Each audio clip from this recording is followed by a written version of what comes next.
Good fucking morning, goddammit. So I just realised that I fucked up the editing of the last video, so I'm going to have to circle back and do that as voiceover again. Anyway, here we are. This is today's workout to start the new block. So this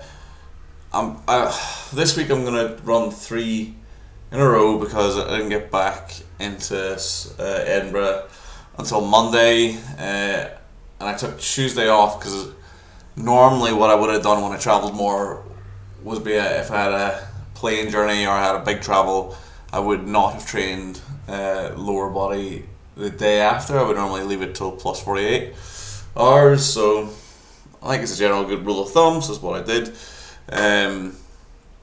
So I don't really want to train the weekend, so that gives me 3 days to train. So today was the volume workout, so I'm going to do it's going to be a 3 sessions for squat, bench, deadlift. I'm going to do a volume based workout, which will be low RPE, it'll be like an RPE 5 to 6, and I will just up that as it goes, but try and keep the RPE low. So I'm not really looking to push these numbers. I'm just looking to kind of keep the effort the same, and then hopefully be able to push the weight as it goes and as I get more conditioned. The second workout will be a 4x4 workout, and I'm trying to decide whether I'm going to use pause or banded variation for those. I like both pauses and banded. Either or would be useful. And then the final session, I'm just going to work up to a 2 at, like a double at 7 or a double at 8, and I'll just kind of see how I feel. And in that session, I kind of just judge it how it goes, and that's going to be the way it goes. The only real variable is going to be whether I do bench on alternating days, so it's like Monday, Wednesday, Friday lowers, Tuesday, Thursday, Saturday uppers. Saturday is quite a variable day for me, so I don't really want to bring it into my rotation in terms of like my actual training week. So that's still up in the air. The other option would be I stick to 2 times a week bench, which is working at the minute and typically has worked fairly well. I just do a volume and a doubles workout. We'll just see how it goes. I really like this workout in general. It actually felt fairly useful. Felt like I was getting a sweat on. Felt like I was kind of moving through good range of motion. Nothing niggled. Nothing was sore. My hip didn't feel too amazing on squat, but it felt okay. Certainly something I can kind of build into over the week and over the block.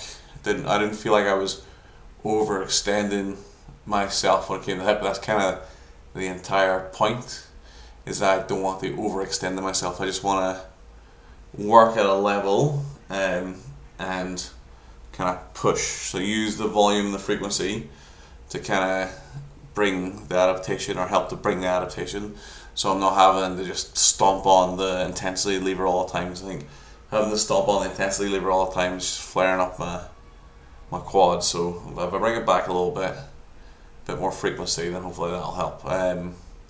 Bench felt great today.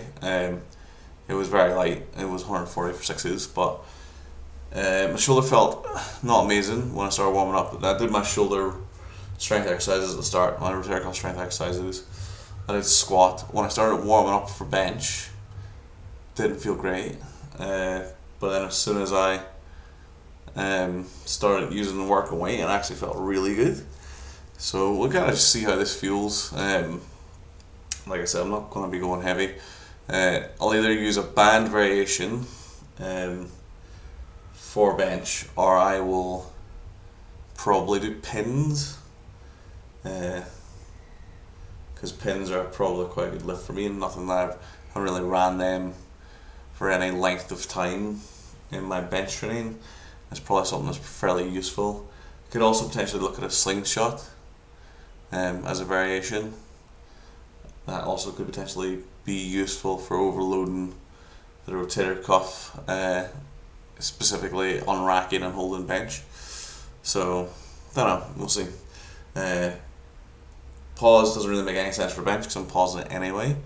So some form of variation, band or pins, or what I'm looking at. I'll make a call on that tomorrow. I can always change it. I'll kind of see how it feels.